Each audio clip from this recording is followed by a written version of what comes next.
4월의 햇살이 낡은 유리창을 통해 부드럽게 쏟아져 들어와 오늘의 꽃이라는 작은 꽃집 안을 아늑하게 채우고 있었다. 공기 중에는 흙내음과 프리지아의 달콤한 향기, 그리고 막 잘라낸 줄기에서 나는 풋풋한 생명의 냄새가 뒤섞여 있었다. 한유진은 작업대 앞에 서서 섬세한 손길로 아네모네의 연약한 꽃잎을 어루만지고 있었다. 그녀의 손끝에서 평범했던 꽃들은 마치 마법처럼 생기를 얻어 하나의 완벽한 조화를 이루는 예술 작품으로 재탄생했다. 이 작은 공간은 그녀의 세상이었고 그녀의 안식처였으며 돌아가신 할아버지께서 물려주신 소중한 유산이었다. 딸랑. 낡은 문에 달린 종이 맑은 소리를 내며 울렸다. 유진은 고개를 들지 않은 채 습관처럼 말했다. 어서 오세요. 오늘의 꽃입니다. 하지만 그녀는 이미 손님의 정체를 알고 있었다. 일주일에 두세 번, 언제나 같은 시간에 찾아오는 그 남자. 그는 항상 말이 없었고 비싸고 화려한 꽃다발 대신 가장 소박하고 수수한 꽃 몇 송이를 사가곤 했다. 유진은 그를 속으로 강 선생님이라 불렀다. 그의 이름도 직업도 몰랐지만 그의 깊고 고요한 눈빛과 단정한 옷차림에서는 어딘지 모를 기품이 느껴졌다. 강태무는 꽃집 안으로 들어서며 잠시 걸음을 멈췄다. 햇살 아래에서 꽃을 매만지는 유진의 모습은 한 폭의 그림 같았다. 그녀의 집중하는 옆모습과 진지한 표정은 그가 복잡한 현실에서 잠시나마 벗어날 수 있게 해주는 유일한 위안이었다. 그는 세상의 모든 소음과 욕망으로부터 분리된 이 작은 공간을 사랑했다. 그리고 그 공간의 중심에 있는 그녀를 조용히 지켜보는 것이 그의 비밀스러운 일과가 되어버렸다. 그는 오늘도 늘 그랬듯 그녀가 자신을 의식하지 못하는 짧은 순간 동안 그녀의 모습을 눈에 담았다. 유진이 마침내 고개를 들자 두 사람의 시선이 허공에서 부딪혔다. 남자의 눈은 깊은 호수처럼 고요해서 그 속을 가늠할 수 없었다.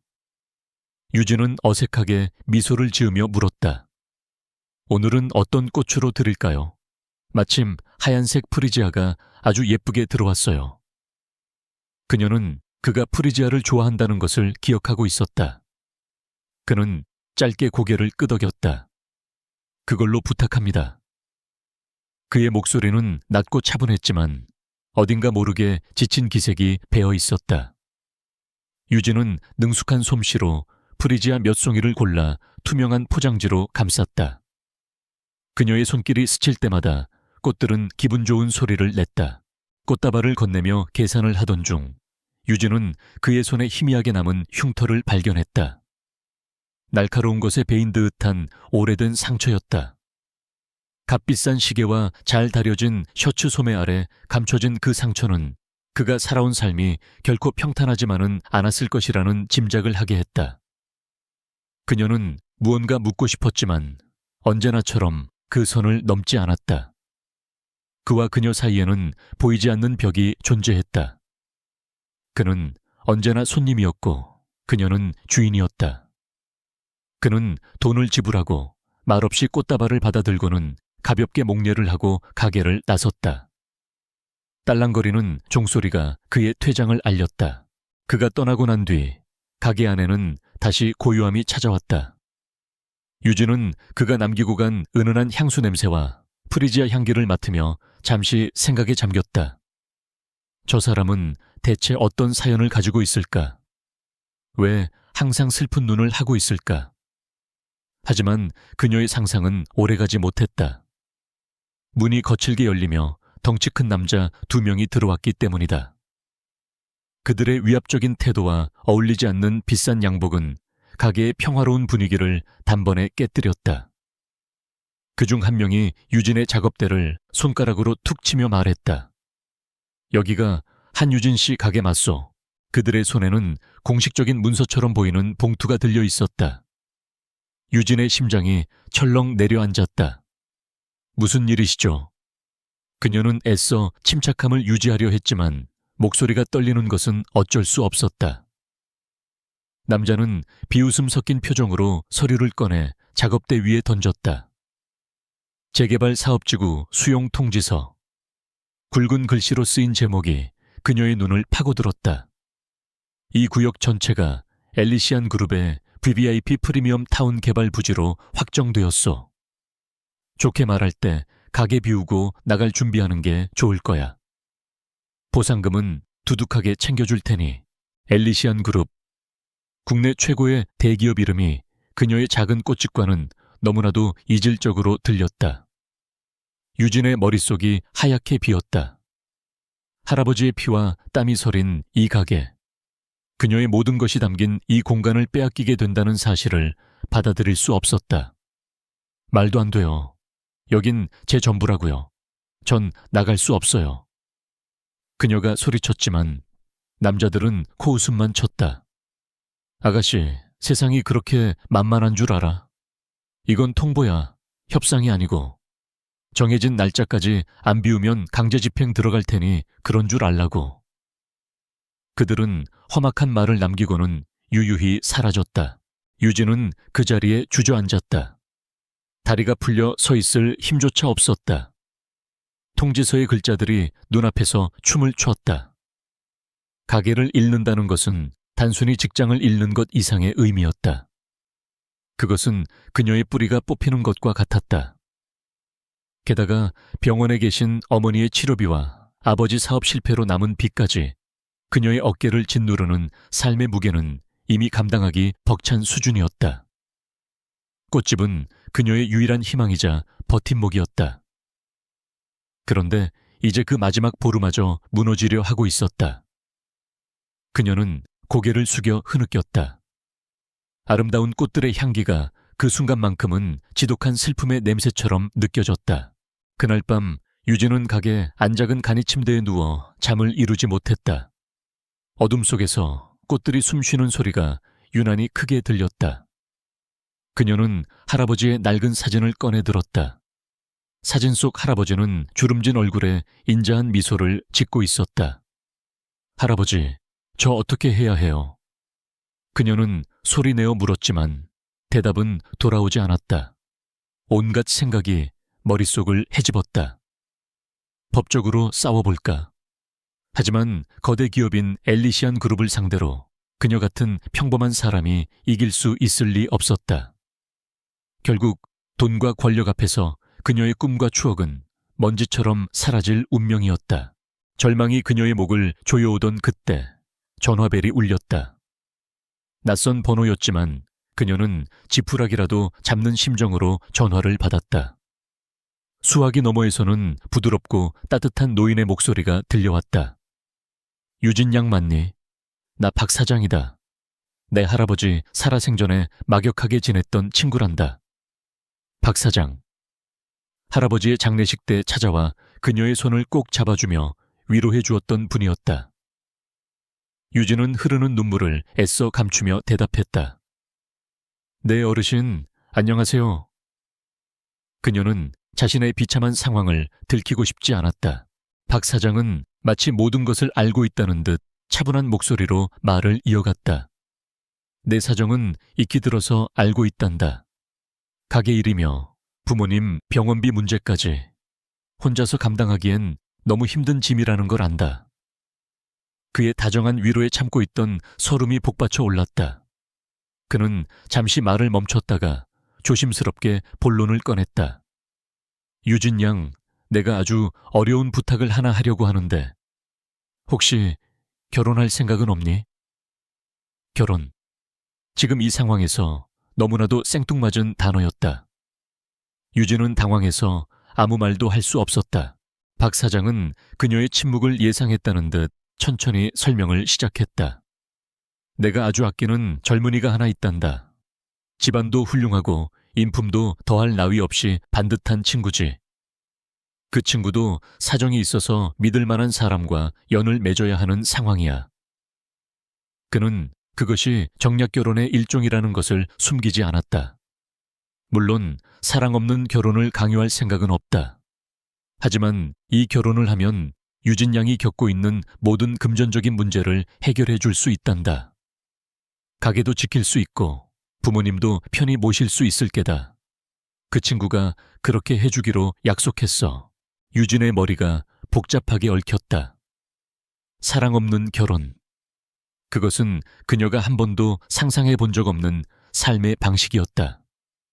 그녀는 언젠가 마음이 통하는 사람을 만나 소박하지만 행복한 가정을 꾸리는 꿈을 꾸었다. 하지만 현실은 냉혹했다. 그녀에게는 더 이상 꿈을 꿀 여유가 없었다. 그녀의 선택에 가족의 생계와 할아버지의 유산이 달려 있었다. 박 사장은 그녀가 고민할 시간을 주려는 듯 말을 덧붙였다. 상대방에 대해서는 걱정하지 말거라. 내가 내 모든 것을 걸고 보증할 수 있는 사람이야. 유진 양을 절대 함부로 대하지 않을 게다. 한번 진지하게 생각해 보렴. 전화를 끊고 난 뒤 유진은 멍하니 허공을 바라보았다. 악마의 속삭임처럼 달콤한 제안이었다. 그녀의 영혼을 파는 대가로 모든 문제를 해결할 수 있는 기회. 그녀는 작업대로 다가가 낮에 강 선생님이 사갔던 것과 같은 프리지아 한 송이를 집어들었다. 순백의 꽃이 피 어둠 속에서도 고고하게 빛나고 있었다.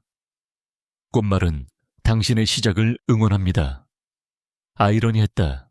아이러니했다. 그녀의 새로운 시작은 과연 응원받을 만한 것일까? 그녀는 밤새도록 고민했다. 자신의 꿈과 사랑, 그리고 냉혹한 현실 사이에서 갈등하며 괴로워했다. 이틀 후 유진은 떨리는 손으로 박 사장에게 전화를 걸었다. 그녀의 목소리는 잠겨 있었지만 결심은 단호했다. 어르신, 저 그 제안 받아들일게요. 수화기 너머에서 박 사장의 안도하는 한숨소리가 들려왔다. 그래, 현명한 결정이다. 절대 후회하지 않을 게다. 유진은 상대가 누구인지, 이름이 무엇인지, 어떻게 생긴 사람인지 묻지 않았다. 그것을 묻는 순간 이 거래가 너무나도 현실적으로 다가와 무너져 내릴 것만 같았기 때문이다.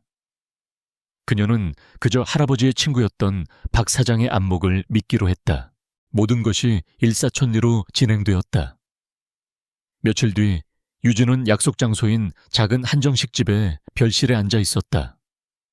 단아한 한복으로 갈아입었지만 마음은 전혀 편치 않았다. 곧 만나게 될 미래의 남편은 어떤 사람일까? 차갑고 거만한 재벌 2세일까? 아니면 나이가 많은 사업가일까? 온갖 상상이 그녀를 괴롭혔다. 문이 열리는 소리에 그녀는 자기도 모르게 눈을 질끈 감았다. 발소리가 점점 가까워졌다. 마침내 그녀의 앞에 선 인기척에 유진은 천천히 눈을 떴다. 그리고 그 자리에 얼어붙고 말았다. 그녀의 눈앞에는 늘 그녀의 가게에 와서 말없이 꽃을 사가던 강 선생님이 서 있었다. 그는 평소의 수수한 옷차림이 아닌 몸에 완벽하게 맞는 최고급 정장을 입고 있었다. 하지만 그 깊고 고요한 눈빛만은 그대로였다. 그 역시 그녀를 보고 놀란 듯 눈이 살짝 커져 있었다. 예상치 못한 만남에 두 사람 사이에는 어색한 침묵이 흘렀다. 그 침묵을 깬 것은 남자 강태무였다. 당신이었군요. 오늘의 꽃. 그의 낮은 목소리가 조용한 방 안을 울렸다. 유진은 자신이 꿈을 꾸고 있는 것인지 현실인지 분간할 수 없었다. 한유진은 자신의 눈을 의심했다. 늘 묵묵히 서서 꽃을 고르던, 그래서 그저 평범한 회사원일 것이라 짐작했던 남자가 바로 자신의 결혼 상대라니. 그것도 할아버지의 친구가 집안도 훌륭하고 인품도 반듯하다며 자신 있게 소개한 바로 그 남자라는 사실이 믿기지 않았다. 강태무 역시 잠시 놀란 기색이었지만 이내 평소에 무표정한 얼굴로 돌아왔다. 그는 유진의 맞은편 자리에 조용히 앉으며 두 사람 사이에 흐르는 무겁고 어색한 공기를 가르듯 입을 열었다. 박 사장님께 이야기는 들었습니다. 한유진 씨. 그의 목소리는 여전히 낮고 차분했지만 오늘은 그 안에 딱딱한 업무적인 긴장감이 섞여 있었다. 유진은 간신히 정신을 차리고 마주 앉았다. 아는 얼굴이라는 사실이 아주 약간의 안도감을 주었지만 그보다 더 큰 혼란과 의문이 그녀의 머릿속을 가득 채웠다. 강 선생님께서 어째서? 그녀가 말을 채 끝내기도 전에 태무는 정장 안주머니에서 깔끔하게 접힌 서류 봉투를 꺼내 테이블 위에 올려놓았다. 그의 행동에는 한치의 망설임도 없었다. 마치 오랫동안 준비해온 사업 협상을 진행하는 사람처럼 보였다. 우선 이거부터 읽어보시죠. 우리의 관계를 명확히 정의해줄 계약서입니다. 계약서. 그 차가운 단어가 유진의 가슴에 비수처럼 꽂혔다. 유진은 떨리는 손으로 계약서를 펼쳐들었다. 최고급 종이에 인쇄된 내용은 간결하고 명확했다. 제목은 혼인계약서. 그 아래로 수많은 조항들이 빽빽하게 나열되어 있었다. 계약기간은 혼인신고일로부터 정확히 1년. 계약기간 동안 강태무는 한유진의 부모님 병원비를 포함한 모든 가족 부채를 상환하고 그녀의 꽃집 오늘의 꽃이 재개발에 영향을 받지 않도록 모든 조치를 취하며 매달 충분한 액수의 생활비를 지급한다. 그 대가로 한유진은 그의 법적인 아내로서 필요한 경우 그의 가족 및 지인들에게 자연스러운 부부관계를 연기해야 한다. 계약서에는 더욱 세부적인 조항들도 포함되어 있었다. 두 사람은 같은 집에 거주하지만 각자의 사적인 공간은 철저히 존중한다. 상호 동의 없는 신체적 접촉은 금지되며 서로의 사생활, 특히 강태무의 직업이나 대외 활동에 대해 묻지 않는다. 계약이 만료되면 두 사람은 원만하게 합의 이혼하며 강태무는 유진에게 미래의 생활을 보장할 수 있는 충분한 금액의 위자료를 지급한다. 모든 조항은 한치의 감정도 없이 오직 이해관계에 따라 철저하게 계산되어 있었다. 이것은 결혼이 아니라 완벽하게 짜인 비즈니스 거래였다. 유진은 계약서를 든 채 태무를 바라보았다. 그의 얼굴에는 어떤 감정도 읽을 수 없었다. 왜 저여야만 했죠? 그녀는 가장 근본적인 질문을 던졌다. 태무는 잠시 창밖을 바라보다가 다시 그녀에게 시선을 고정했다. 박 사장님께서 추천해 주셨습니다. 책임감이 강하고 입이 무거우며 무엇보다 믿을 수 있는 사람이라고요. 그는 말을 이었다. 저 역시 개인적인 사정으로 인해 반드시 결혼을 해야 하는 상황입니다. 돌아가신 할아버지의 유언을 지키기 위해서죠. 유진 씨의 어려운 상황을 이용하려는 것이 아닙니다. 이건 서로의 필요에 의한 공정한 거래입니다. 그의 말은 논리적이었지만 그래서 더욱 비인간적으로 들렸다. 그의 설명에도 유진의 의문은 완전히 해소되지 않았다. 할아버지의 유언 때문에 결혼을 해야 한다는 남자가 왜 하필 자신처럼 평범한, 심지어 빚더미에 앉은 여자를 선택했는지 이해할 수 없었다. 하지만 그녀는 더 이상 묻지 않았다. 계약서의 조항처럼 그의 사생활에 깊이 파고드는 것은 금지되어 있었다. 그녀는 다시 한번 자신의 처지를 생각했다. 무너져가는 가게, 병상에 계신 어머니, 평생을 빚에 시달리신 아버지. 그녀에게는 선택의 여지가 없었다. 이것이 자신의 꿈과 자존심을 버리는 길이라 할지라도 가족을 지키기 위해서는 다른 방법이 없었다. 유진은 깊은 한숨을 내쉬고는 테이블 위에 놓인 펜을 집어들었다. 그녀의 손이 미세하게 떨렸다. 그녀는 마지막으로 태무를 바라보았다.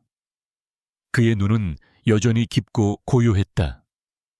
그 눈빛 속에서 아주 희미하게 남아 그 역시 이 상황이 편치만은 않다는 감정을 읽은 것 같다고 느꼈다면 착각이었을까? 유진은 더 이상 망설이지 않았다. 그녀는 계약서의 마지막 장, 자신의 이름 옆에 또박또박 서명을 했다. 잉크가 종이에 스며드는 순간 그녀의 인생이 돌이킬 수 없는 방향으로 흘러가기 시작했다는 것을 직감했다. 강태무도 그 모습을 묵묵히 지켜보다가 그녀의 맞은편에서 자신의 이름을 써넣었다. 그렇게 두 사람의 1년간의 계약 결혼은 조용히 성립되었다. 모든 것은 신속하고 은밀하게 처리되었다. 그로부터 이틀 뒤 유진과 태무는 구청의 작은 사무실에서 혼인 신고서를 제출했다. 증인은 박 사장이 유일했다. 하얀 웨딩드레스도, 수많은 하객들의 축복도, 로맨틱한 예식도 없었다. 그저 법적인 절차를 위해 서류에 도장을 찍는 행위가 전부였다. 유진은 자신의 이름 옆에 나란히 적힌 강태무라는 이름이 여전히 낯설게 느껴졌다. 모든 것이 마치 현실감 없는 연극의 한 장면 같았다. 구청을 나온 뒤 태무는 그녀를 차에 태우고 어디론가 향했다. 그는 그곳이 이제부터 두 사람이 함께 살 신혼집이라고 말했다. 유진은 당연히 번쩍이는 고급 빌라나 저택을 상상했다. 하지만 차가 멈춘 곳은 강남의 한적한 주택가에 위치한 깨끗하고 현대적이지만 지극히 평범해 보이는 오피스텔 앞이었다. 그녀가 의아한 표정을 짓자 태무가 먼저 입을 열었다. 당분간 여기서 지낼 겁니다. 제가 원래 살던 곳입니다.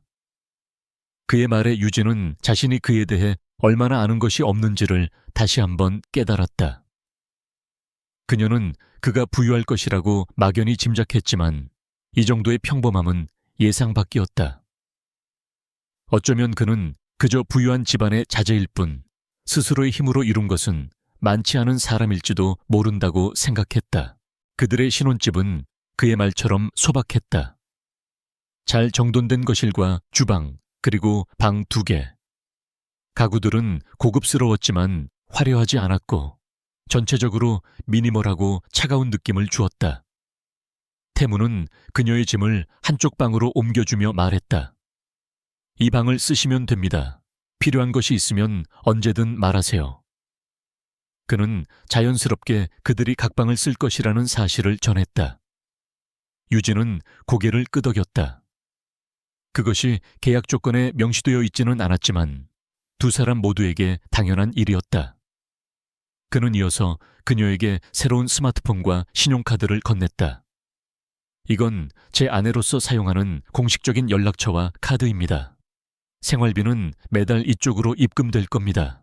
첫날 저녁 두 사람은 넓은 식탁에 마주 앉아 배달 음식으로 식사를 했다. 아무런 대화도 오가지 않았다.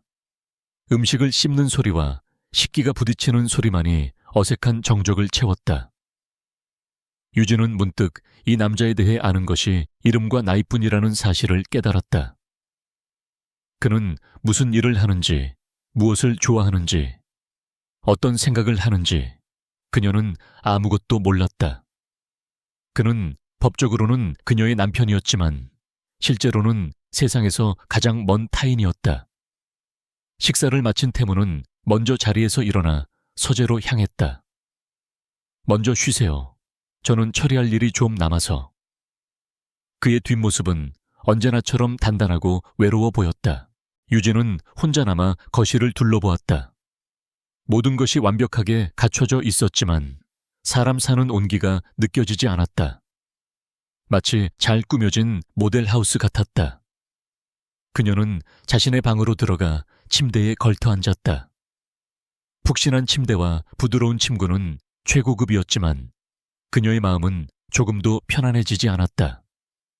창밖으로는 서울의 화려한 야경이 펼쳐져 있었다. 불과 며칠 전만 해도 그녀는 낡은 꽃집 간이 침대에서 빚 걱정에 잠 못 이루고 있었다. 그런데 지금 그녀는 이 모든 것을 누리고 있었다. 가게를 지켰고 가족의 빚을 해결했다. 하지만 그 대가로 자신의 삶을 저당 잡혔다. 그녀는 태무가 준 새로운 스마트폰을 켰다. 연락처에는 남편이라는 이름으로 그의 번호가 저장되어 있었다. 그녀는 그 이름을 한참 동안 손가락으로 쓸어보았다. 남편. 너무나도 어색하고 무거운 단어였다. 과연 자신은 앞으로 1년 동안 이 남자의 아내 역할을 잘 해낼 수 있을까? 이 차가운 거래 속에서 자신의 마음을 지킬 수 있을까? 수많은 질문들이 그녀의 머릿속을 맴돌았지만 답을 찾을 수는 없었다. 그녀는 깊은 한숨을 내쉬며 침대에 누웠다. 낯선 공간, 낯선 남자, 그리고 낯선 미래. 그녀의 계약 결혼 생활은 그렇게 소리 없이 시작되고 있었다. 계약 결혼이 시작된 지 한 달이 지났다. 한유진과 강태무의 삶은 같은 공간 안에서 서로 다른 궤도를 도는 두 개의 행성 같았다. 아침이면 태무는 동이 트기도 전에 집을 나섰고 밤늦게 유진이 잠든 후에야 돌아오는 날이 허다했다. 두 사람은 부부라는 이름 아래 살고 있었지만 일주일에 얼굴을 마주하고 식사를 하는 날은 손에 꼽을 정도였다. 집안의 고요함은 때로는 유진의 숨통을 조여왔다. 가게의 빚과 가족들의 병원비 걱정은 사라졌지만 그 빈자리를 채운 것은 누구에게도 말할 수 없는 깊은 외로움과 정체 모를 공허함이었다. 하지만 그 차가운 일상 속에서도 아주 가끔 예기치 못한 온기의 순간들이 찾아오곤 했다.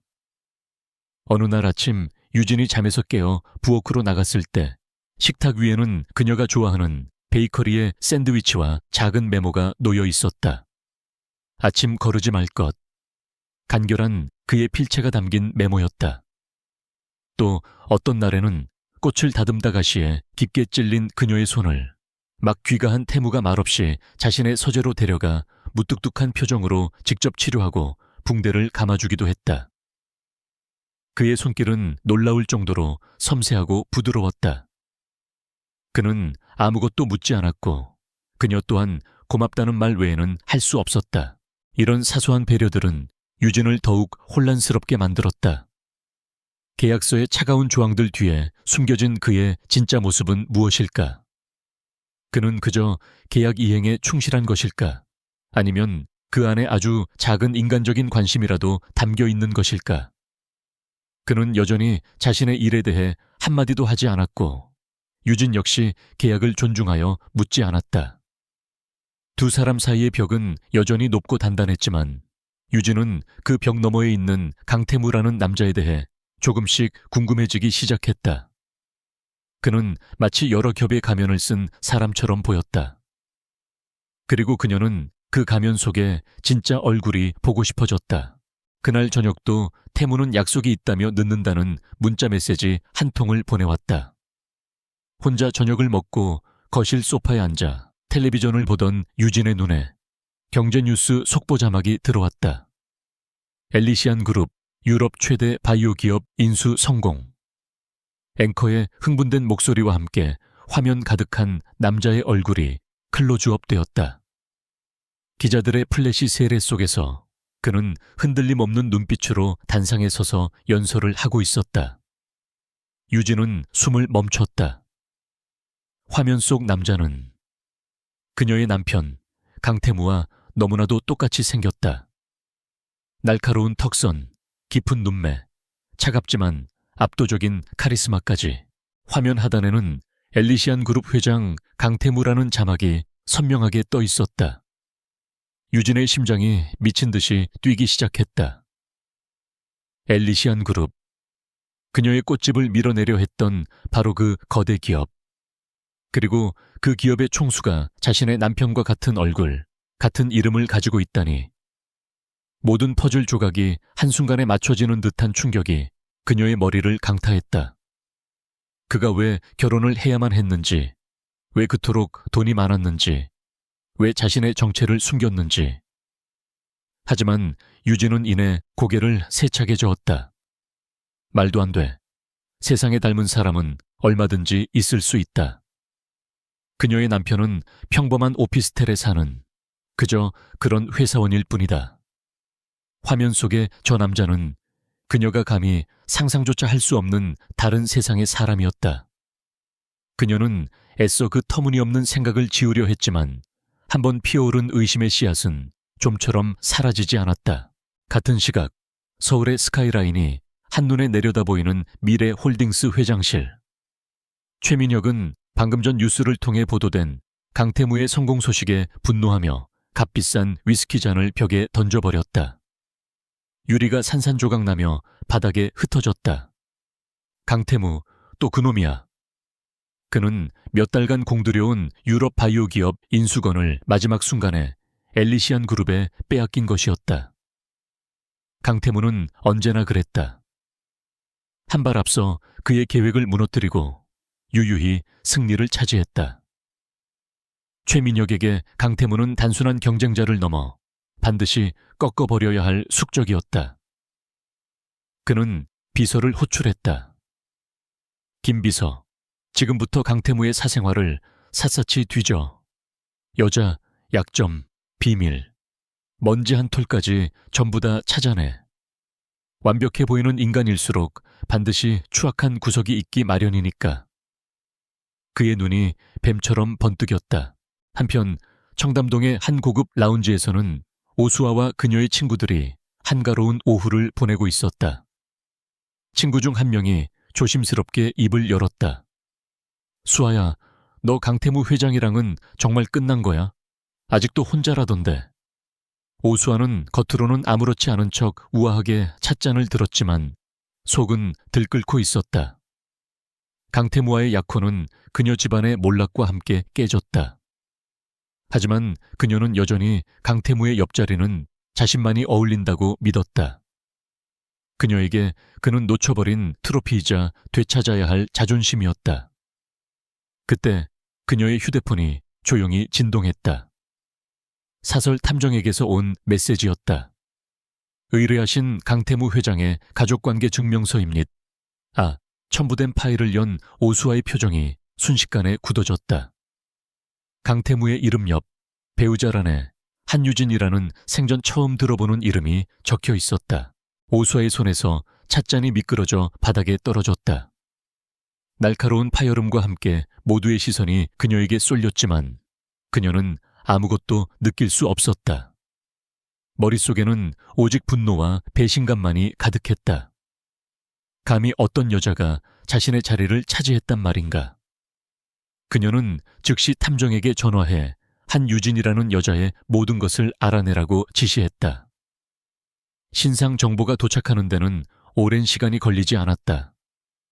작은 꽃집 주인, 빚더미에 앉은 가족, 오수아의 입가에 경멸적인 미소가 걸렸다.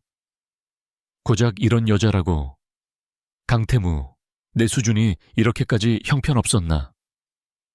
그녀는 이 정체 모를 여자를 강태무의 인생에서 깨끗하게 지워버릴 뿐만 아니라 감히 자신의 것을 탐한 대가를 톡톡히 치르게 해주리라 다짐했다. 그녀의 아름다운 얼굴 위로 잔혹한 계획이 서서히 그려지고 있었다. 그날 이후 유진과 태무가 함께 있는 집안의 공기는 미묘하게 달라졌다. 유진은 자꾸만 태무의 얼굴을 훔쳐보며 뉴스에서 본 남자의 얼굴과 겹쳐보았다. 저 단단한 옆모습, 무심한 듯하지만 모든 것을 꿰뚫어 보는 듯한 눈빛. 보면 볼수록 동일 인물이라는 확신이 들다가도 아침마다 낡은 트렌치코트를 입고 출근하는 그의 모습에 다시 고개를 젓게 되었다. 어느 날 저녁 그녀는 용기를 내어해 아무렇지 않은 척 말을 꺼냈다. 오늘 뉴스에서 엘리시안 그룹 소식을 봤어요. 대단하더라고요. 순간 태무의 손에 들려있던 포크가 멈칫했다. 그는 시선을 들지 않은 채 대답했다. 그런가요? 관심 없는 분야라서. 너무나도 태연한 그의 반응에 유진은 더 이상 말을 잇지 못했다. 그가 쌓아 올린 벽은 그녀가 생각했던 것보다 훨씬 더 높고 견고했다. 며칠 뒤 유진은 꽃시장에 갔다가 우연히 태무가 다른 여자와 함께 있는 것을 목격했다. 세련되고 화려한 미모의 여자. 두 사람은 고급 세단 앞에서 심각한 표정으로 대화를 나누고 있었다. 유진은 자기도 모르게 기둥 뒤로 몸을 숨겼다. 여자는 무언가 화가 난 듯 격앙된 목소리로 말했고 태무는 차갑게 굳은 얼굴로 듣고만 있었다. 계약상 그의 사생활에 관여할 권리가 없다는 것을 알면서도 유진의 가슴 한구석이 서늘하게 아려왔다. 저 여자는 누구일까? 그와 어떤 관계일까?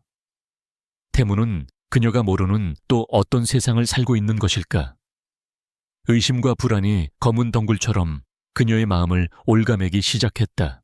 그 주 주말, 태무는 갑자기 그녀에게 주말에 함께 가야 할 곳이 있다고 말했다. 제 할아버님의 기일입니다. 가족 모임에 참석해야 합니다. 그는 그것이 계약의 일부임을 상기시켰다. 아내로서의 역할을 해야 할 첫 번째 자리입니다. 실수 없이 행동해 주었으면 합니다. 그의 목소리는 평소보다 더 차갑고 단호하게 들렸다. 유진은 알겠다고 대답했지만 심장은 불안하게 요동쳤다. 그의 가족을 만난다는 것, 그의 진짜 세상에 한 발짝 들어선다는 것이 두려웠다. 그곳에서 자신이 마주하게 될 진실은 무엇일까? 밤이 깊어졌다. 유진은 가게 문을 닫고 정리하고 있었다. 어두운 가게 유리창에 자신의 피곤한 얼굴이 비쳤다. 그리고 그 순간 마치 환영처럼 자신의 등 뒤로 뉴스에서 보았던 회장 강태무의 모습이 스쳐 지나가는 것을 보았다. 냉철한 카리스마와 수많은 사람들을 압도하는 위압감을 가진 남자. 그녀는 소스라치게 놀라 뒤를 돌아보았지만 가게 안에는 아무도 없었다. 텅 빈 공간에는 꽃들의 짙은 향기만이 가득했다. 하지만 그 환영은 너무나도 생생했다. 그녀가 애써 외면하고 있던 진실의 조각들이 서서히 모습을 드러내고 있었다. 그들의 평온했던 계약관계라는 가면 위에 이제 막 첫 번째 균열이 생겨나고 있었다. 그리고 그 균열 너머에는 거대한 폭풍이 숨어 있음을 그녀는 예감하고 있었다. 약속의 날 아침, 집안의 공기는 평소보다 몇 배는 더 무겁게 가라앉아 있었다.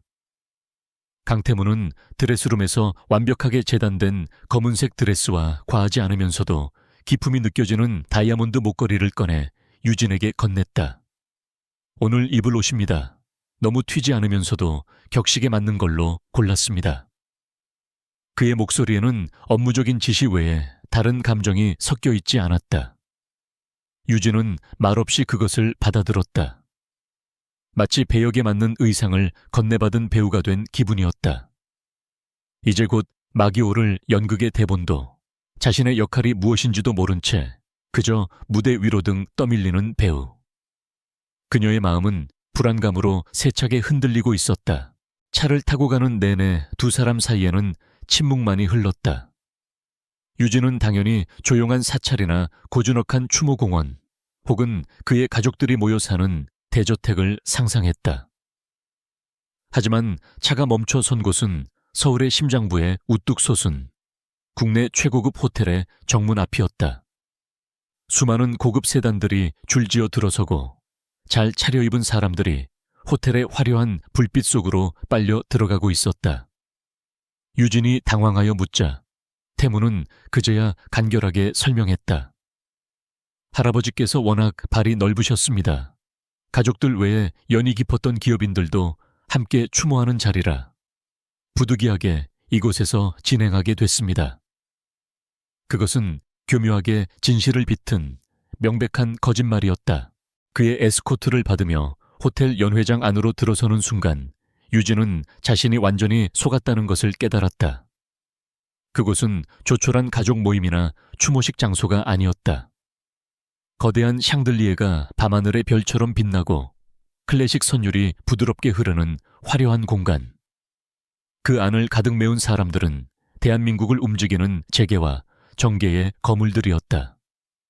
그들은 모두 태무를 향해 깍듯하게 허리를 숙이며 회장님이라고 불렀다. 회장님. 그 낯선 호칭이 유진의 귀를 파고들었다. 그리고 연회장 중앙에 걸린 거대한 현수막의 글자가 그녀의 시야를 가득 채웠다. 엘리시안 그룹 창립 50주년 기념 자선 갈라. 진실이 거대한 파도처럼 그녀를 덮쳤다. TV 뉴스 속의 그 남자, 그녀의 남편, 그들은 한 사람이었다. 유진은 그 자리에 얼어붙은 채 아무것도 할 수 없었다. 머릿속이 하얗게 비어버린 것 같았다. 배신감, 분노, 그리고 이루 말할 수 없는 비참함이 뒤섞여 심장을 찢는 듯 했다. 태무는 그녀의 굳은 표정을 읽었지만 이미 수많은 사람들에게 둘러싸여 해명할 기회조차 없었다. 바로 그때였다. 모든 사람들의 시선을 받으며 한 여자가 그들 쪽으로 우아하게 걸어왔다. 눈부신 미모와 값비싼 드레스, 넘치는 자신감. 유진이 며칠 전 길에서 태무와 심각하게 대화하던 바로 그 여자, 오수아였다. 그녀는 태무에게는 보란듯이 다정한 미소를 지어 보이고는 경멸과 조롱이 섞인 눈빛으로 유진을 위아래로 훑어보았다. 오수아의 목소리는 비단결처럼 부드러웠지만 그 안에는 날카로운 가시가 숨어 있었다. 어머, 태무 씨, 옆에 계신 분은 누구? 새로 뽑은 비서인가 봐. 취향이 좀 바뀐 것 같네. 그 말은 주변 사람들이 모두 들을 수 있을 만큼 컸다. 순식간에 수근거리는 소리가 파문처럼 퍼져나갔다. 태무의 얼굴이 얼음장처럼 차갑게 굳었다. 그는 유진의 어깨를 단단히 감싸 안으며 연회장 전체에 울릴 만큼 차갑고 명료한 목소리로 선언했다. 내 아내 한유진입니다. 그 폭탄 같은 발언에 장내에는 순간 정적이 흘렀다. 모든 시선이 경악과 호기심으로 바뀌어 유진에게로 향했다. 하지만 이것이야말로 오수아가 기다리던 순간이었다. 그녀는 과장되게 놀란 표정을 지으며 입을 가렸다. 아내라고요? 세상에, 정말 몰랐네요. 듣기로는 저기 어디 후미진 골목에서 꽃이나 파는 분이라던데. 태무 씨가 언제부터 이런 신데렐라 놀이에 취미가 있었는지 미처 몰랐지 뭐예요. 그녀의 말 한마디 한마디는 예리한 칼날이 되어 유진의 심장을 후벼 팠다. 신데렐라. 그녀의 초라한 배경을 만천에 공개하며 조롱하는 잔인한 단어였다. 속삭임은 이제 노골적인 비웃음으로 변했다. 어디서 굴러먹던 여자가 회장님을 꼬셨다느니, 돈에 눈이 멀었다느니 하는 끔찍한 말들이 그녀의 귀에 박혔다. 기자들의 카메라 플래시가 미친 듯이 터지기 시작했다. 오수아가 미리 언론에 정보를 흘려놓은 것이 틀림없었다. 수백 개의 눈과 렌즈가 한꺼번에 자신을 향하자 유진은 마치 발가벗겨진 채 광장 한가운데에 서 있는 듯한 굴욕감을 느꼈다. 자신을 이곳으로 데려와 이 모든 모욕을 겪게 한 강태무에 대한 배신감의 피가 거꾸로 솟는 것 같았다. 그녀는 자신을 붙잡은 그의 손을 거칠게 뿌리쳤다. 그녀의 눈에는 분노와 상처로 가득한 눈물이 고여 있었다. 태무가 다급하게 그녀의 이름을 불렀지만 유진은 아무것도 듣고 싶지 않았다. 그녀는 뒤돌아 연회장을 뛰쳐나갔다. 화려한 샹들리에의 불빛이 눈물 위로 어지럽게 번져나갔다. 태무는 오수아에게 오늘 일을 반드시 후회하게 만들어주지 라는 얼음 같은 경고를 남기고 유진의 뒤를 쫓았다. 호텔 밖 차가운 밤 공기 속에서 유진은 미친 사람처럼 택시를 잡으려 애쓰고 있었다. 태무는 그녀의 팔을 붙잡아 자신의 차에 거의 밀어 넣다시피 태웠다. 집으로 돌아오는 길, 차 안은 숨 막히는 침묵으로 가득했다. 유진은 창밖만 바라보며 소리 없이 눈물을 흘렸다. 그녀의 옆 얼굴에는 깊은 절망과 배신감이 새겨져 있었다. 태무는 몇 번이나 입을 열려 했지만 어떤 말도 이 상황을 되돌릴 수 없다는 것을 알았다.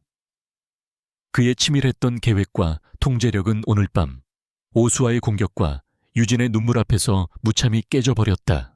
집에 도착하자마자 억눌려 있던 폭풍이 마침내 터져 나왔다. 유진은 거실 한가운데 서서 그를 향해 울부짖었다. 왜 말 안 했어요? 왜 나를 온 세상의 구경거리로 바보로 만들었냐고요? 그녀는 닥치는 대로 손에 잡히는 쿠션을 그에게 던졌다. 당신이 엘리시안 그룹 회장이라는 거, 그래서 내 가게를 짓밟으려 했던 바로 그 사람이었다는 거 전부 다 알고 있었잖아요. 재밌었나요? 내 불행 위에서 당신의 자비로운 구원자 노릇을 하는 게 그렇게 즐거웠어요? 그녀의 목소리는 분노와 슬픔으로 찢어질 듯했다. 태무가 알던 언제나 침착하고 강인하던 한유진의 모습은 온데간데 없었다. 태무는 그녀의 고통스러운 절규를 온몸으로 받아내며 괴로운 표정을 지었다. 미안합니다. 전부 내 잘못입니다. 그가 간신히 입을 열었다. 당신에게 미리 말했어야 했습니다. 하지만 당신을 내 세상의 더러운 것들로부터 지켜주고 싶었습니다. 당신과 함께 있던 그 조용한 시간들이 나에게는 유일한 휴식이었으니까. 그의 진심 어린 사과였지만 상처받은 유진의 귀에는 비겁한 변명으로밖에 들리지 않았다. 보호? 이게 당신이 말하는 보호예요? 아무것도 모르는 나를 사자 우리의 미끼로 던져 넣는 거. 당신의 적들 앞에서 나를 웃음거리로 만드는 게 당신의 방식이냐고요.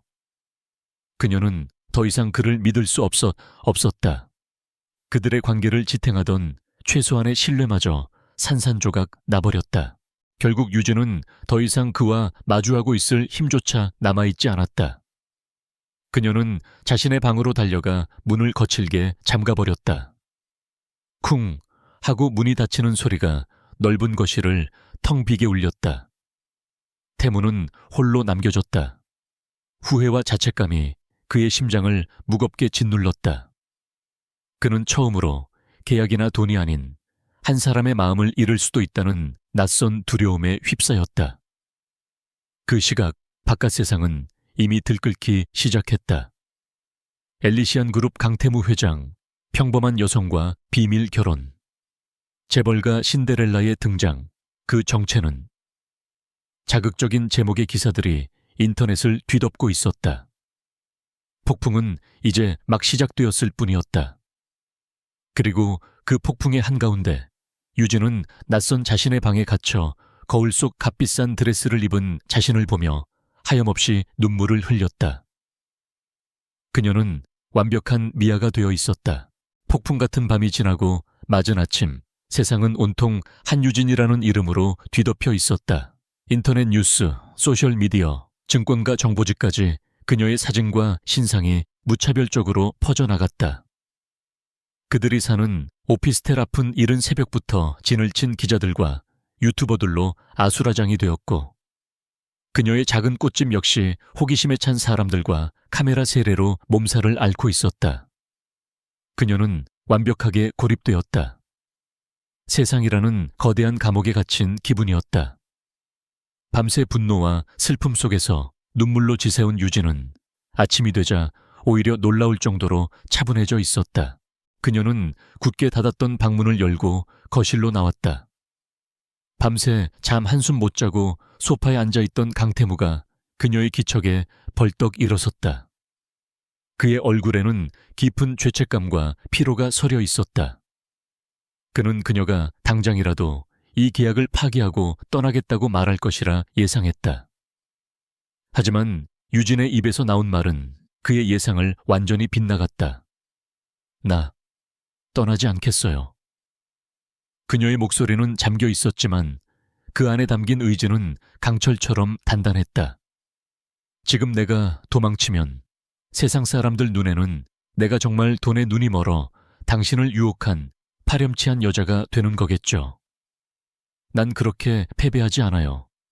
이건 당신과의 계약 때문이 아니에요. 짓밟힌 내 자존심을 위해서, 나 자신을 위해서 싸울 거예요. 태무는 순간 할 말을 잃었다.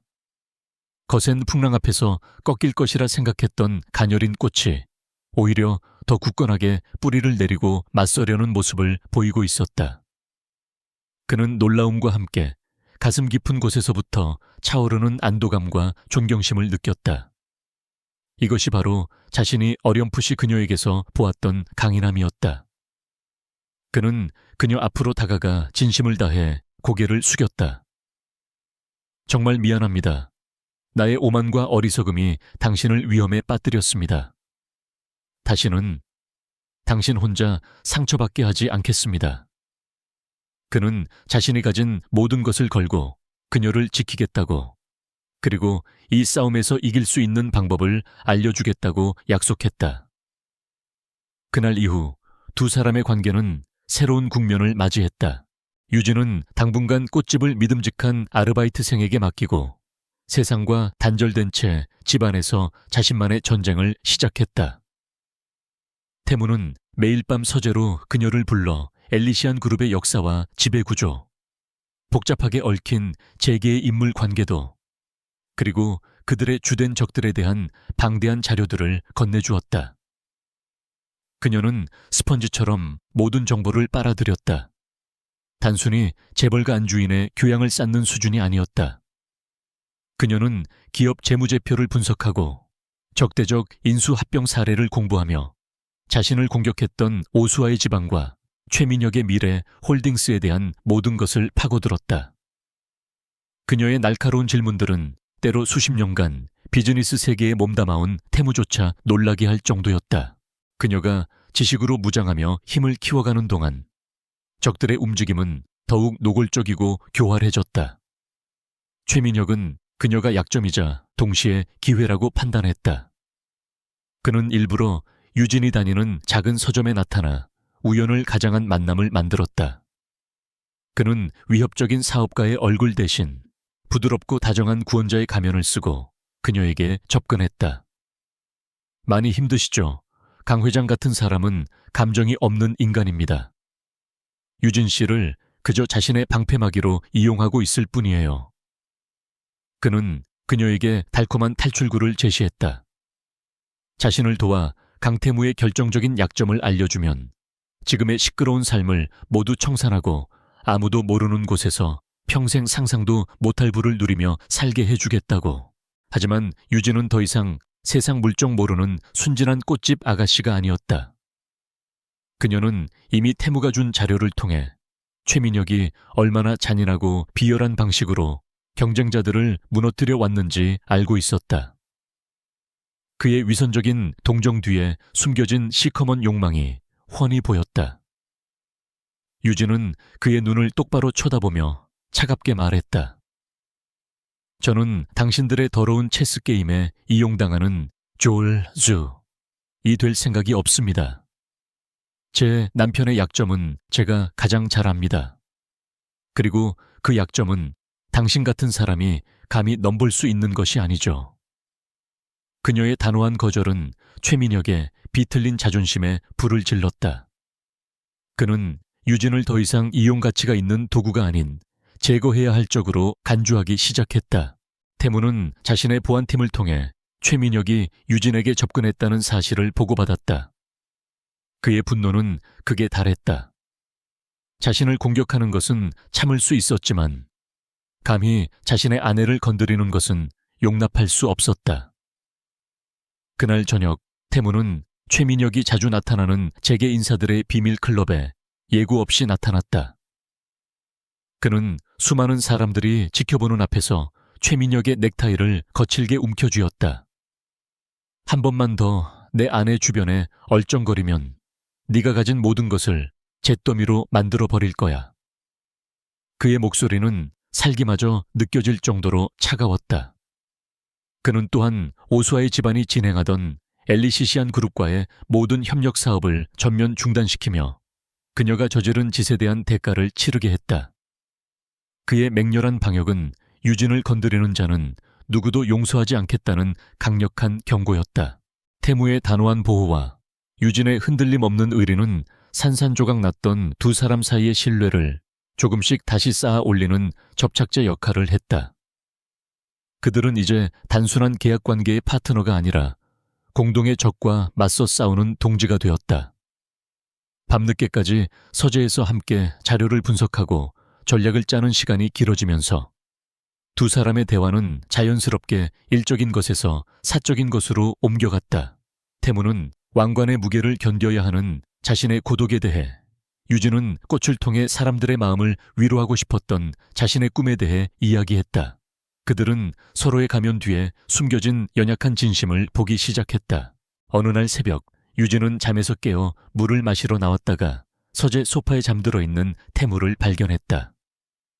그는 서류를 손에 쥔 채 불편한 자세로 잠들어 있었다.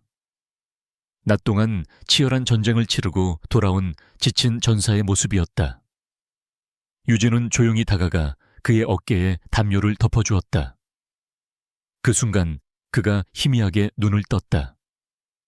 잠에 취한 그의 눈빛은 평소의 날카로움을 잃고 부드럽게 풀려 있었다. 두 사람의 시선이 고요한 새벽 공기 속에서 마주쳤다. 아무런 말도 오가지 않았지만 그 순간 그들은 서로의 마음속에서 일어나는 작은 변화를 느낄 수 있었다. 바깥의 전쟁은 여전히 치열했지만 그들의 마음속 전쟁터에는 깨지기 쉬운 아주 작은 평화가 찾아오고 있었다.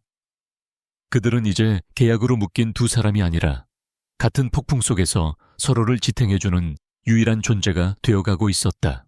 최민혁의 방역은 예상보다 훨씬 더 교활하고 집요했다. 그는 강태무를 직접 공격하는 대신 엘리시안 그룹이 가장 공을 들이고 있던 친환경 리조트 프로젝트 엘리시안 가든을 타겟으로 삼았다. 그는 부패한 언론사와 환경단체를 매수해 엘리시안 가든이 건설 과정에서 유해 화학물질을 사용하고 지역 생태계를 파괴하고 있다는 악의적인 가짜뉴스를 퍼뜨리기 시작했다.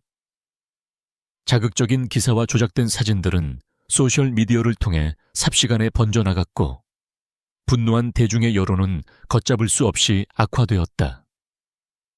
엘리시안 그룹의 주가는 연일 폭락했고 투자자들은 거세게 항의했다.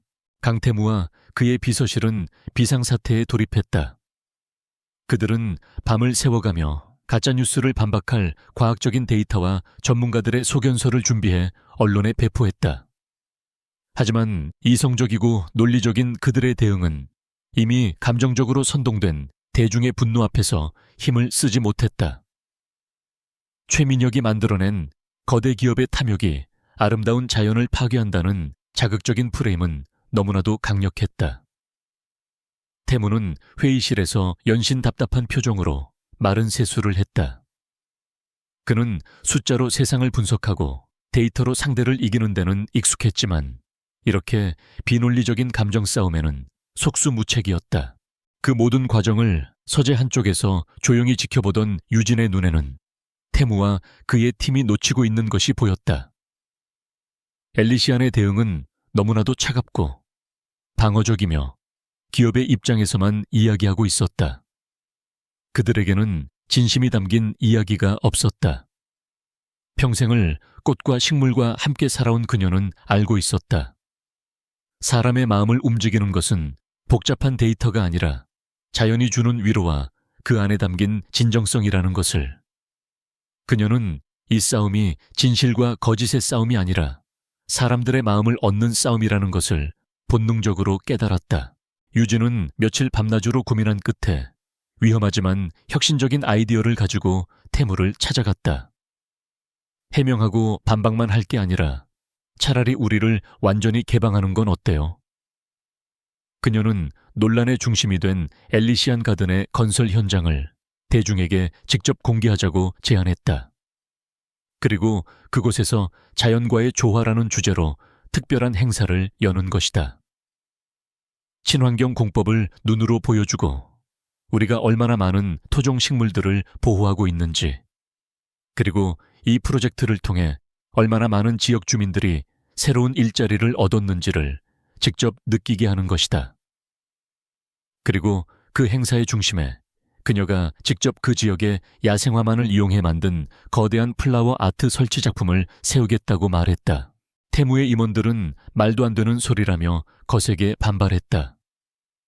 안 그래도 여론이 안 좋은 건설 현장을 대중에게 공개하는 것은 불에 기름을 붓는 격이며 회장 사모님의 개인적인 예술 활동으로 비칠 수 있는 위험천만한 발상이라는 것이었다.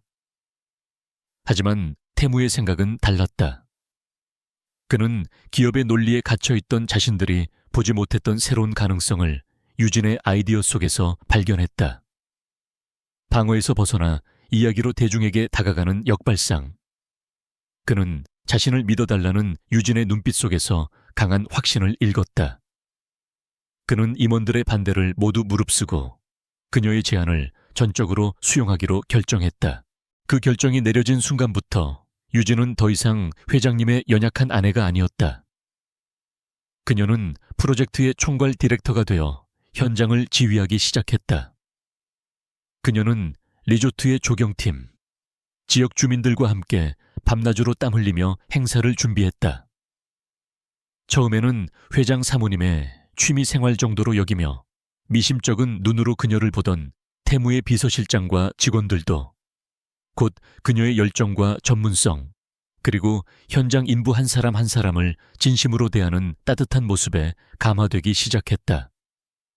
그들은 유진이 단순한 신데렐라가 아니라 자신들의 회장님 옆에 설 자격이 충분한 강하고 지혜로운 파트너라는 사실을 깨닫게 되었다. 마침내 행사의 날이 밝았다.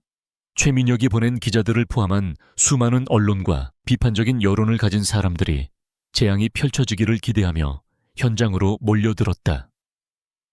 하지만 그들을 맞이한 것은 파괴된 자연이 아니라 아름다운 음악이 흐르고 지역 아이들이 꽃을 심고 있는 평화로운 풍경이었다. 그리고 행사장 중앙에는 모두의 감탄을 자아내는 거대하고 아름다운 플라워 아트 작품이 서 있었다. 수천 송이의 토종 야생화들이 서로 어우러져 그 땅이 품고 있던 생명의 이야기를 웅변하고 있었다.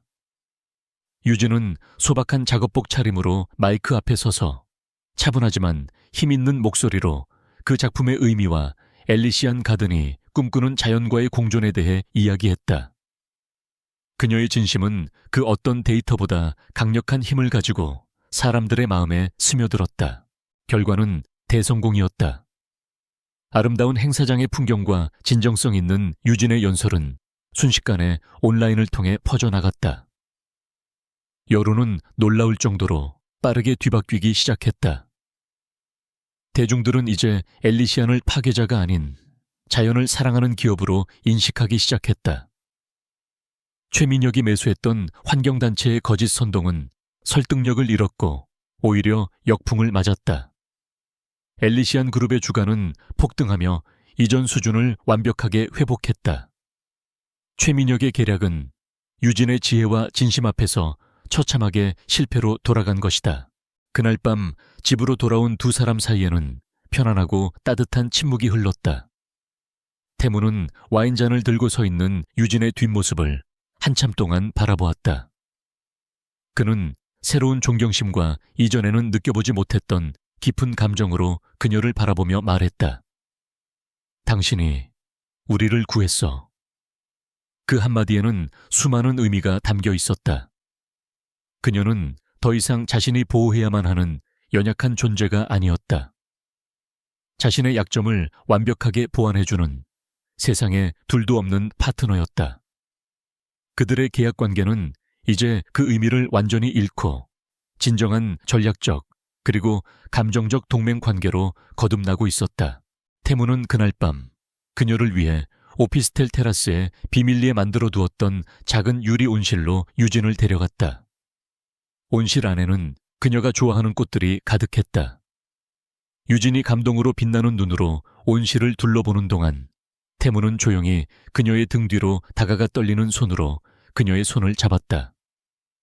계약 후 처음으로 그 어떤 의도도 계산도 없는 자발적이고 따뜻한 접촉이었다. 두 사람은 나란히 서서 서울의 야경을 내려다보았다. 가장 큰 전투에서 승리했지만 아직 마지막 전쟁이 남아있다는 것을 알고 있었다. 하지만 이제 두렵지 않았다. 그들은 이제 혼자가 아니었으니까.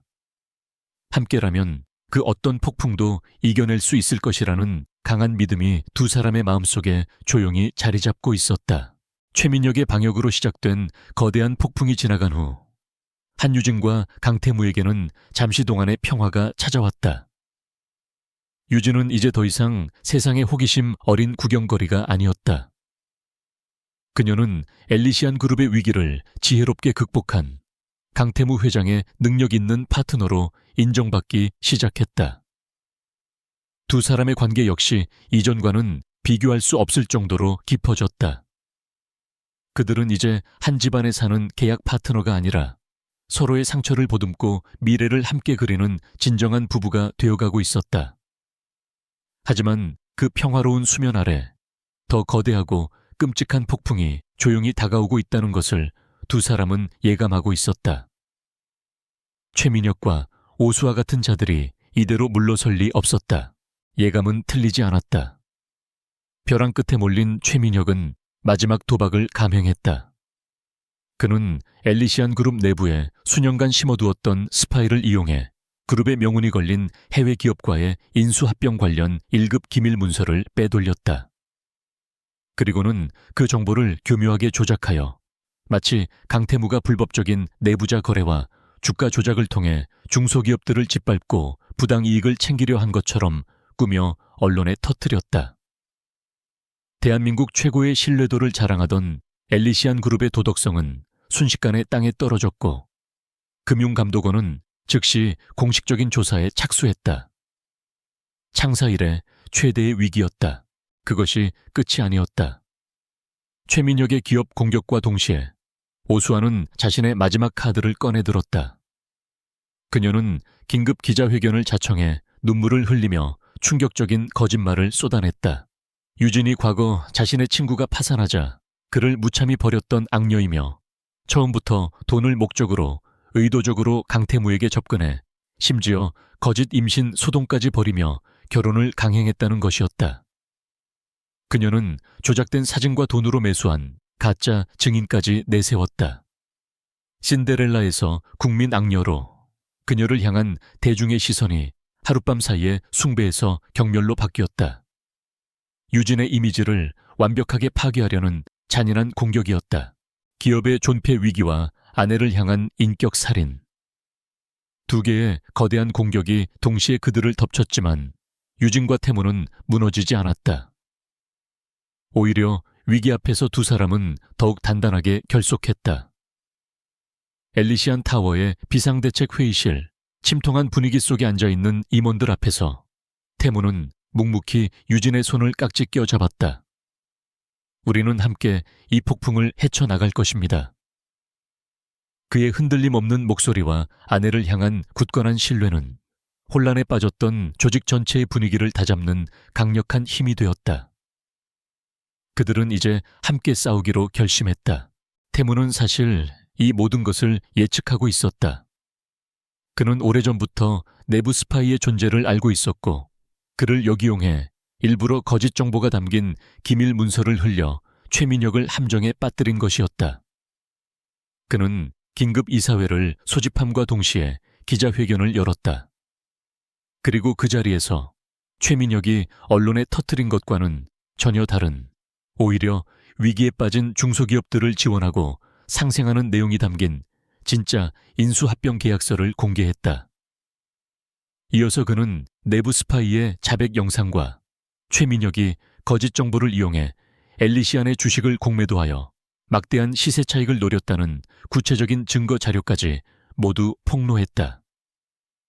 최민혁이 파놓은 함정은 오히려 그의 목을 조르는 덫이 되어 돌아왔다. 태무가 기업을 상대로 한 전쟁을 승리로 이끄는 동안 유진은 자신을 향한 인격적인 공격에 스스로 맞서기로 결심했다. 더 이상 그의 등 뒤에 숨어 보호받고 싶지 않았다. 그녀는 태무의 기자회견이 끝나고 1시간 뒤 자신의 이름으로 또 다른 기자회견을 열겠다고 발표했다. 모두가 그녀를 말렸다. 감정적으로 대응하다가는 더 큰 상처만 입을 것이라는 우려 때문이었다. 하지만 유진의 의지는 확고했다. 이것은 그녀 스스로가 끝내야만 하는 그녀의 전쟁이었다. 수백 명의 기자들 앞에 홀로 선 유진은 놀라울 정도로 침착하고 당당했다. 그녀는 눈물을 흘리거나 분노하지 않았다. 대신 조용하고 논리적인 목소리로 오수와의 거짓말들을 하나씩 반박해 나갔다.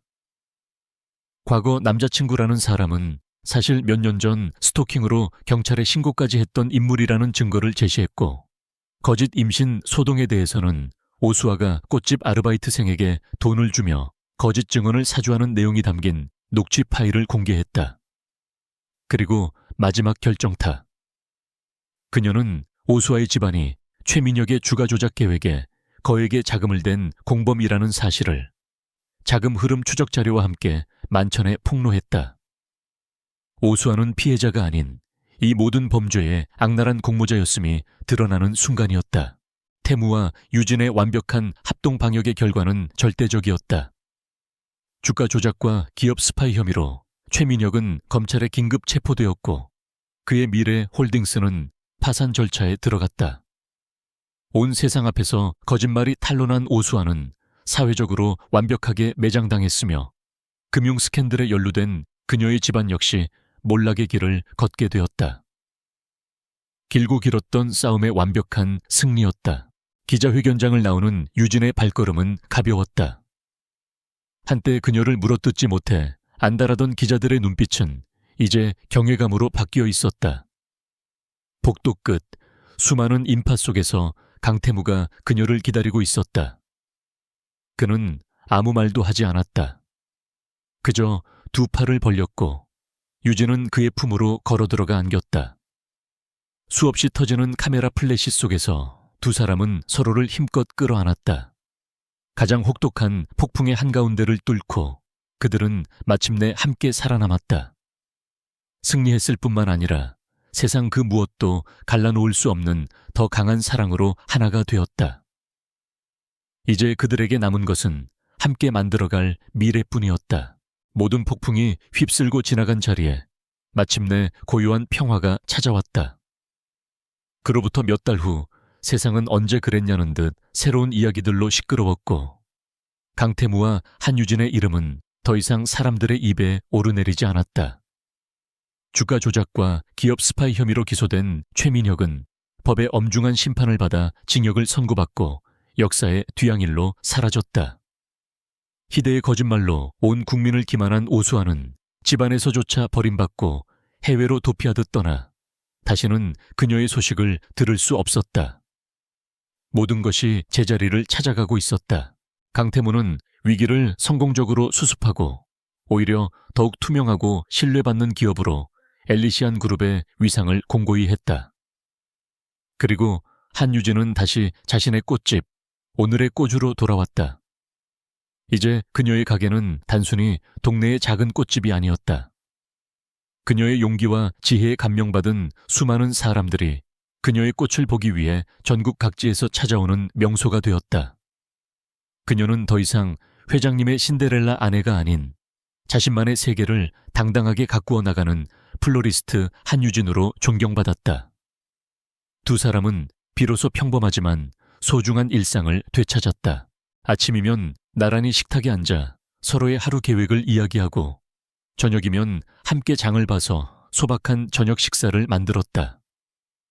주말에는 태무가 유진의 꽃집 일을 돕기도 했다. 최고급 정장 대신 편안한 스웨터를 입고 어설픈 솜씨로 화분에 물을 주는 그의 모습은 세상 사람들은 상상조차 할 수 없는 오직 유진만이 볼 수 있는 모습이었다. 숨막히는 계약과 거짓으로 시작되었던 그들의 관계는 혹독한 시련을 거치며 세상에서 가장 단단하고 진실한 사랑으로 피어나고 있었다. 그들은 함께 있는 모든 순간을 감사하며 서로의 상처를 치유해 나갔다. 어느 맑은 가을날, 태무는 갑자기 유진에게 여행을 가자고 제안했다. 그가 그녀를 데려간 곳은 화려한 휴양지가 아닌 조용하고 한적한 남쪽 바닷가 마을이었다. 두 사람은 아무런 계획 없이 낡은 골목길을 산책하고 작은 식당에서 밥을 먹고 파도 소리를 들으며 해변에 나란히 앉아 있었다. 그곳에서 그들은 지난 1년간의 시간을 되돌아보았다. 처음에 어색했던 만남, 숨막혔던 계약, 세상이 무너지는 듯했던 배신감과 절망의 순간들. 그리고 그 모든 것을 딛고 서로의 유일한 편이 되어주었던 기억까지.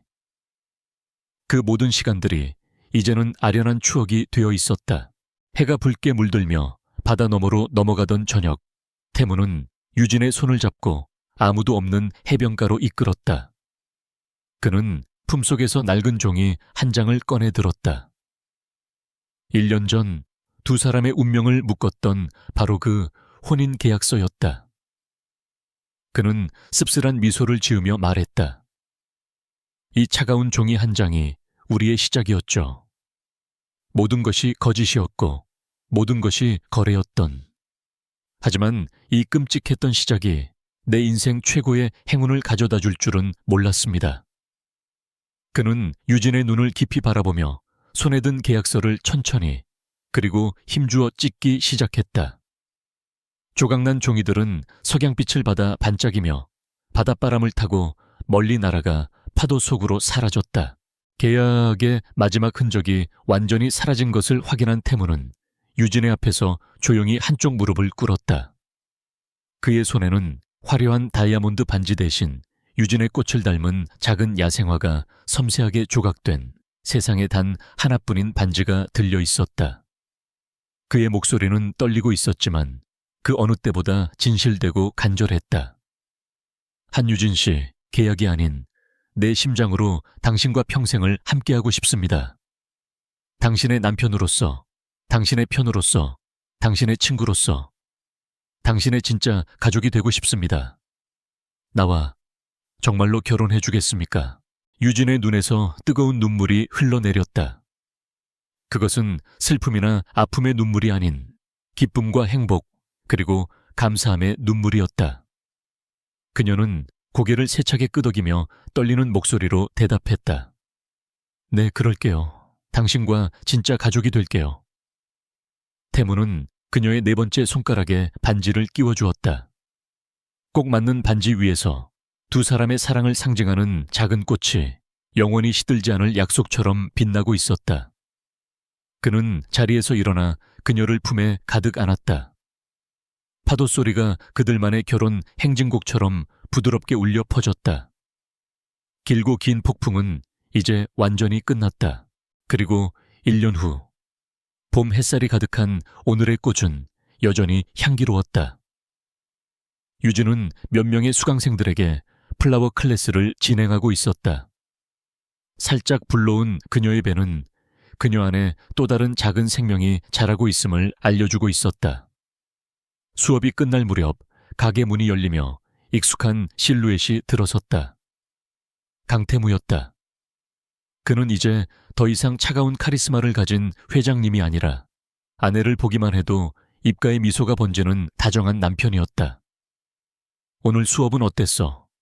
우리 아기는 엄마 힘들게 안 하고 잘 있었고.